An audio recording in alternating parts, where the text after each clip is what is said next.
They come up from underground different spots all over the world. There's a 1 to 1.5 foot tall one. That's the real type 1. The type 1s are covered in red diamond-shaped scales.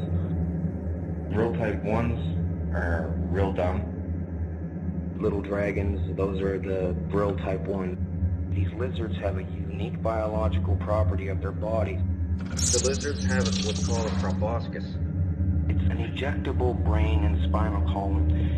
The small ones they use to drone people because the proboscis on young lizard type 1s, they're small enough to go into an eye and not ruin the eye. This top cap thing on the top of their head comes out. They can do this once in their life. It pulls their spinal column along with it. The human would have to be restrained or unconscious. The thing squiggles in through the eye. It does a spiral around the optic nerve all the way to a certain point, and it's driven there by taste. And they said once it gets there, it has the taste of butterscotch. It then starts what they call spinning the quill. The spinal cord stuff comes out of the spinal cord, and it's everything that the lizard is. The lizard's whole body is dead, and it can't go back in. It's one way. The juice that's in the spinal cord gets excreted out of the tip of this thing. They're parasitic cells.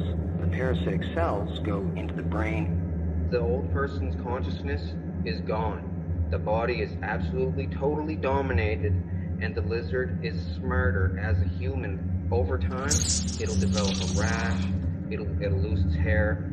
And they're actually deficient. They're dumber than the original person. And they mimic human behavior, and it knows that its life is dependent on it mimicking human behavior, so it does really well.